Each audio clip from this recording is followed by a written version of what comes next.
Well, hey now, and good morning, everybody. It is the Rob from Kiss 106 and 103, gbfrocks.com. Once again, reunited with my tag team partner in podcasting, the new rocker himself, Jerry Valeri, looking oh so good. Good morning, Jer.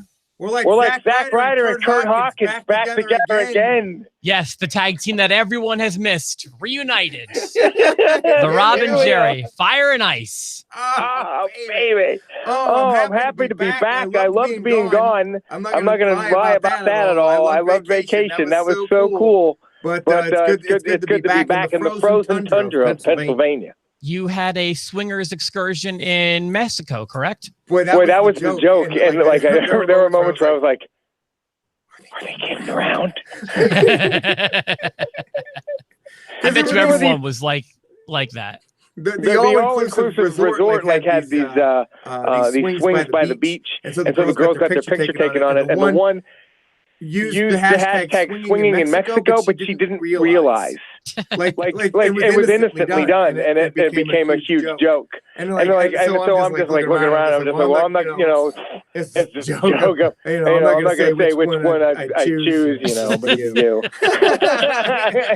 The one thing is that for sure is that you weren't pointing to Kelly. Right. Well, I made. Jerry, you're echoing. Why are you echoing, pal? I shouldn't be echoing. I'm good in the hood here. I got a text from Steve. Steve's pretty trustworthy. How about now, Steve? Any update there, Steve? We appreciate you letting us know. We want to get it fixed ASAP. I got everything taken care of except that one button, and I hit the button, and now it should be fine. So sorry about that. Oh, I'm getting other notices too that you're echoing. Hold on, Benny's letting me know too. Hold on. Oh, he said now we're good. Thanks, Benny. We're good. I missed the button. Steve. I'm sorry, my Mexico brain. That's what it is. It's okay. No, I mean at least we got that out of the way. I did say to my friend, I was like, I wouldn't mind swinging if it meant no one bangs my wife, and they said that's cheating. That's not how it works. Yeah, that's just cheating. Well, I tried. Want to talk about Raw a little bit? Yeah. Let's get to that. Could I start with they made me laugh in the first minute and a half. The first minute and a half is it the Martin Luther King stuff? So the Martin Luther King, a really well done package. Who's going to complain about a WWE package? They do that really well.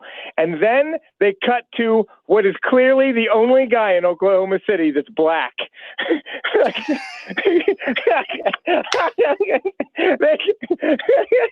go to the whole crowd, and then they zoom in on this black guy for like 3 hard seconds, and then they go around to the crowd again. Couldn't find another black guy. I thought they were going to go into the locker room and look for Apollo Crews. It was, what people don't know is that it was actually the same guy that was the shocked fan at WrestleMania 30. Bug-eye Brad. Yeah, him. Oh, I did not even notice that, but that sounds like WWE for sure. It was like, oh, Martin Luther King Jr., we've got to find a pan to the black people in the crowd. And then they're like, we're in Oklahoma City, sir. There's only one. And he was a plant. He's actually in NXT. He's the grown-up of the kid who was bouncing the basketball with the $1 Million Man. He's one of the street prophets. And he was sitting. Oh. That was... That's how it started for me. Then I imagine following that just must have been mass confusion for you. I will admit it. I have not kept up with wrestling at all. But I'd only been gone a week. I felt like I'd been gone 6 months. They're like, and Brock Lesnar at the Royal Rumble taking on Finn Balor. You got to remember, Jerry only missed one episode of Raw, but when he last watched, it was Brock Lesnar taking on Braun Strowman in the match we've all been waiting for at the Royal Rumble. Yeah. And now it's Finn Balor. And I was like, what happened? Is Braun hurt? And then he comes out and he's not hurt. Well, what's funny is the reason that I was given that Braun was not in the match was that he wasn't ready. He was still hurt. And then all of a sudden he's in a legit match with Balor on Raw. Yeah, a real match, not one where he's like, Yeah, he wasn't. They weren't protecting him at all. Yeah, it wasn't. Yeah, he didn't make the hot tag at the end. So I thought the Paul Heyman promo was a Paul Heyman promo. Yeah. Vince came out and muddied the water a little bit. What's going on with Vince? Like, what are they doing with him? I don't know. What specifically are you asking? And I'll try my best to answer it. Well, from what I read today, because I am trying to catch up a little bit so I can talk about stuff intelligently, it seems to me like Vince is on both shows. He's showing up all over the place. He's getting involved with AJ Styles. I did see that before. Now he's doing stuff with Finn. Like, I feel like he's just on TV because they think he'll bring in ratings. Like, it doesn't seem like Vince being there makes any sense. So I feel like he feels at least a storyline obligation, maybe a real life obligation to be the face of the change that he prophesized, a month and a half ago. So he's not the face of the change anymore. Correct. There's nothing. I was talking to my buddy John after that change meeting happened. And he goes, so their idea of change is having all 4 McMahons on every show. And like, that's just not what I think of as fresh or different. But I feel like since he made the promise, this is him getting people excited and trying to convince us that there's change, which last week it kind of seemed like a pretty universal agreement. The last week's Raw seemed, while not fantastic, it seemed fresh. There were some new faces. There were new top contenders. Like immediately, like in the first segment, they removed Braun Strowman from the Royal Rumble main event. And then throughout the show, we figured out that it's going to be Finn Balor after he beat Cena, after he survived a fatal 4-way, which if you want to make something sound unexciting to me, you put it in a match with the word fatal in it. Fatal 4-way. I can't stand it. But anyway, Finn progresses. And I feel like now what they're doing is they realize we have 2 weeks to make Finn Balor seem believable as a championship contender, possibly a champion, depending what you think about the Royal Rumble match. We have to make this happen now. Which says so much about how they've mishandled Finn Balor for the longest time, because he is truly the first Universal Champion. And then when he came back, they did everything in their power to make us forget that he was ever a viable champion. Well, and here's the problem. For me, it worked. It's like we had the match that we needed. You know, I feel like now that Roman's gone, and we all know how I felt about Roman in the first place. Sure. I feel like Finn may be an even weaker choice than Roman. And what I mean by that is I don't get the negative feeling I get when Roman's on my screen, when Finn's on my screen. And I do recognize and agree that Finn Balor puts on better matches. And I'm not even crapping on Roman's matches. You put him in there with a 10, he can have a 10 match. Finn can actually bring stuff out of people, but Finn's personality has never I think he's given me even less to cling to than Roman, if you want me to be totally honest. He had some good lines, but then he pulled them back last night a little bit, you know, with the, same old Raw, Braun doing Braun things. But then he could have kept going with Paul Heyman doing Paul Heyman things. He could have gone after Vince. He just kind of stood there. It felt very flat to me, but it's okay. For me, I'm just like, this is the fresh change we're talking about, and it's going to be fresh until Sunday when Brock Lesnar beats him, like Brock Lesnar does, and there's nothing fresh about that. Well, that's not open and shut. I mean, I know we have predictions coming up this week, but that's not open and shut at all. I feel like it is. I'm not locking in because I may change my mind. Well, there's not much about that show that I am certain about, but the 2 championship matches on Raw, I'm pretty sure about. Well, here's what I can tell you, at least from what I read, and I can't think of anything to what's the word to counter this. My understanding is, with good reason, Brock Lesnar is not on any WrestleMania promotional material this year. Huh. I'm not saying he's not going to be there. I'm just saying from what I read, he's not being used in WrestleMania promotional material. Read into that what you will. Sure.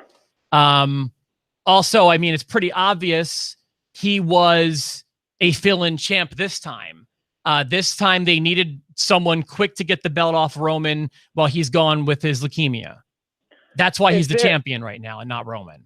Well, one of the big questions I had, and I had it immediately, and I almost texted you last night, but I was like, why waste it? I'll use it tomorrow on the show. For someone that's been out for a week and a half, not following wrestling at all, and I see that Finn Balor automatically gets this shot with Brock Lesnar. Is there heat with Braun Strowman backstage that no one's telling me about? Yes, I've told you about it once before. No, but is there new heat? Like new heat? Because this seems really abrupt. If he's not injured, and he's not, if he's cleared to wrestle, and he obviously is, yeah, why aren't they pulling the trigger on him? He seems so ready. The crowd's ready for him. They're going to blow it like they did with Roman the first time. Remember when people wanted Roman to be champ and then they waited? Yes, that's definitely what happened with Roman. There was a time where at the Royal Rumble they were screaming his name, and they decided to wait a year. Oh, they blew that one. Nevertheless, do you think they're blowing this? Well, yes, but I don't know what their end game is. As far as, yeah, I'm just gonna stick with the yes. But if Braun's attitude is as bad as I'm reading, maybe they don't want him. Maybe they don't want him to be champ. You know, it's interesting. Those guys. I'm not going to say Braun hasn't worked for it, but he's not one of those guys that'd been in the Indies for 12 years. He got a lot of success early, and that I'm not saying it's right. I'm just saying it typically leads to some big ego, big head issues. Yeah. I don't necessarily need a guy to be an indie darling for 12 years or whatever it is. If you have naturally what it takes, cool. Let's do it. No, well, yeah, I agree with that. What I'm saying is, if you get it early and you get it fast, you almost feel like, yeah, F you, it's me. It's all me. And maybe that's what's happening with the big guy. I'm not sure. Or maybe there's just a story. Maybe they see the Mania match as Balor Strowman, and maybe they've got a plan. I don't know. Did you like the opening match and everything? I thought it was a good match with Finn and Braun and what they did. There was one thing that bugged me about it. I would have put Brock on commentary, probably. But they never let Brock talk. At least put Heyman on commentary. Yeah, I mean, well, they're sitting there. Yeah. My biggest problem was it ends in a DQ because Brock Lesnar, suplexes Finn Balor, but he suplexed him earlier in the match in plain sight of the referee, and there was no DQ there. That was outside of the ring, wasn't it? That's still a disqualification, isn't it? No, I think it's got to happen inside the ring to be a DQ technically. Okay, I don't know that rule. Well, what are you officiating the Saints-Rams game now? I can tell you in the WWF Raw video game for Super Nintendo and Sega Genesis, you can hit someone with a chair outside of the ring, a bucket, whatever. But if you bring it inside the ring, it's a DQ. You can't in 2K19, pal. You hit someone with the stairs outside the ring. If it's not a no-holds-barred match, you're out. Maybe it was a WWF Raw rule. Maybe it was. It's all the referee's discretion, pal. It sure is. No, you're right. It sure is. Because wrestling. Brock was allowed to be outside of the ring, and Finn literally flew into Brock's arms. I can see where the ref would get a little loosey-goosey with that. He threw his ass halfway across the arena. He almost threw him into the only black guy in attendance, and he doesn't get DQ'd. Unbelievable. So, yeah, that was that, and I felt like the point of the show was to get the audience ready for Balor. Whether you see him as championship contender or champion, I feel like like you said, they've been wasting all this time with him, not making him believable in the main event. And now all of a sudden, Scourge, we got to do a U-turn and we got to get him ready for the Royal Rumble, which is so funny. I mean, it was entertaining with he and Braun, and he showed he could do a big man. Do you remember last year was supposed to be Balor and Lesnar, and then they got cold feet with Balor at the Rumble? Yes. And here we are, 2019, the year where anything is possible. Fresh start McMahon, who I wish, and I don't want to just stay on the opening segment the whole way through, but Vince McMahon trying to get heel heat by like calling the crowd hillbillies and stuff. He's past heel heat. Everybody loves Vince McMahon. They worship the ground he walks on. He's going to get more of this than he's going to get this.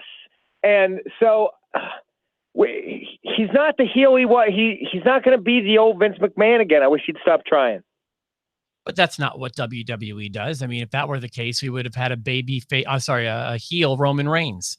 Because you know who I see out there? I see Vince McMahon. You know who I don't see? Mr. McMahon. Mr. McMahon's not out there anymore. I like your Jerry Briscoe.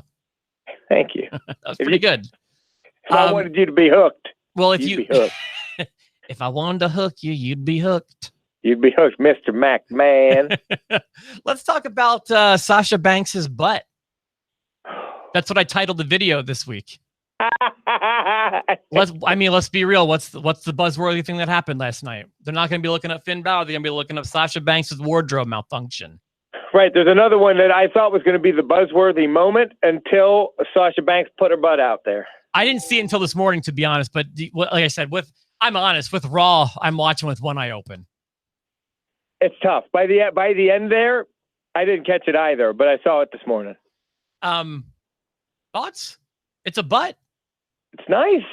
I see all your clothes are still on. It's still, yeah. I'm not ripping my clothes off for it. I've got to see the top half too, for that to happen. I want to see all. I want her to pull a page. I wouldn't mind seeing that. But Sasha Banks doesn't really do it for me all that much. Like, same. You know who I'd like to see get her butt out? Oh, let me take some guesses. Take a guess. Okay. Well, I know you love Alexa Bliss. Sure. I know you love Billie Kay. Sure. I mean, like all of them. I want them all to get their butts out. But there's one in particular today that I'm like, oh. Mandy Rose? No. I mean, I'm talking Lacey Evans makes me want to take a baseball bat to a ribeye steak, if you know what I mean.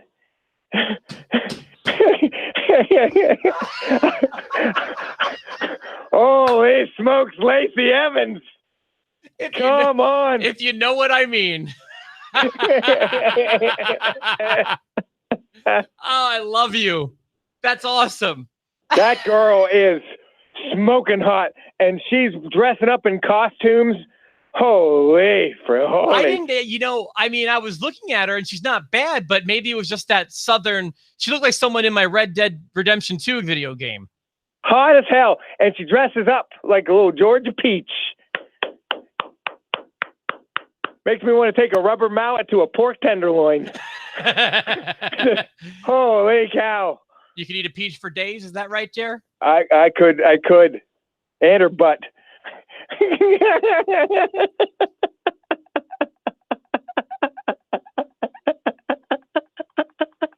Hashtag and her butt. Oh my God. You are killing me. I'm so glad you're back, Jer. She's great. She was like, that and Alexa Bliss saying that she's going to be actually in action again was the only thing that saved the Moment of Bliss segment. Lacey Evans comes out there. Holy smoke. Dude, the women's division on Raw is so much a Divas division and not what SmackDown is doing. It's a mess. Nia Jax, the more you give her to do, the worse she comes off. Nothing looked douchier than when she knocked that chair over and then didn't get in. Whose face was it? I forget. Who did she square? Oh, Ronda. Was it Ronda? Yeah. When? So who came out? Who was the first guest? Ember Moon. Ember Moon. That's who it was. Thank you.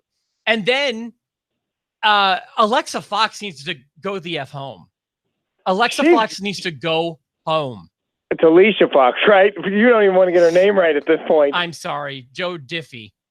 She's nuts. She's absolutely nuts. Nia Jax had one line to deliver. She had one. If you notice, before Ember Moon comes out, Nia Jax has one line to deliver. She's holding a microphone and doesn't say it into the microphone. What did she say? I can't tell you. It was muffled because she says one thing and it's not into the mic and you can barely hear it. And then Ember Moon comes out. So how do you say it worked if we didn't even hear it? It didn't work. Oh, I thought you said Nia Jax had one line that worked.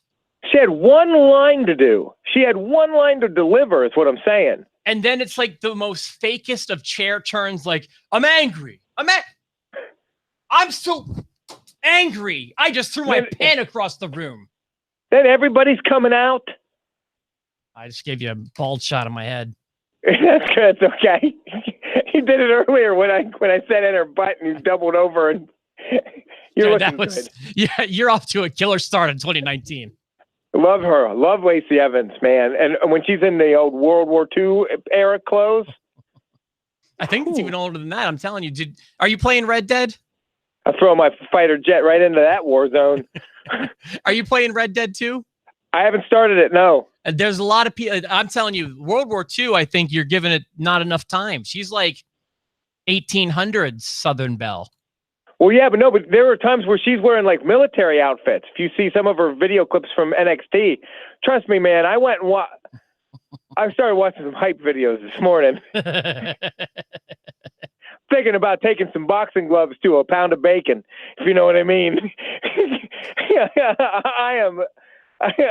She's got me all fired up. If you want to just rub yourself during the podcast, we don't care. Just do your thing. I don't want to block you. Just whatever you got to do, pal. Hashtag beat the meat is what I'm saying. We get. Oh, is that? Oh, I get it now. Thanks for clarifying. I appreciate that. It sounds like Jerry's got a new favorite. Oh, I like her a lot. Let me look her up real quick. Hold on. Give me a second. Do it. Maybe I'm not giving her enough credit. And you know what we're going to end up hearing like later, that she's dating like Otis from Heavy Machinery. And I'm just going to get pissed. Oh my. I'm telling you what, pal. Yeah, that military one is on point for sure. Told you. I don't know that she's got what it takes to be number one for me, but yeah, I don't think last night I gave her enough credit. It's the wardrobes too. Yeah, you know what I'm saying? That's not hurting anything. You're totally right. Yeah, she's a fave. She's a fave. I just hope her face doesn't start to melt like Lana's did. I could totally give a Luthez press to a roast beef sandwich.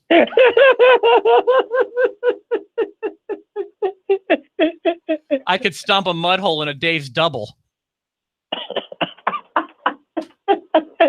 Just should we just go home? I want to give a coup de grace to some pork chops. I feel like there's more to talk about, but we're off the rails. Listen, we're good. Bringing it home.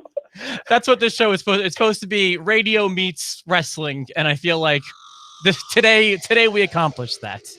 They would if we had a gorilla, they'd be like, go home, just go home, go home. We'd walk back to a standing ovation. Do the finish. Jared, you earned your paycheck today, pal. Thank you very much. Thank you. The less he watches wrestling, the better the podcast sounds. It's true. It's absolutely true. All right, listen, everybody. We'll be back tomorrow. We'll talk about SmackDown. Have a great day. We'll see you tomorrow. Give an elbow drop to a duck leg.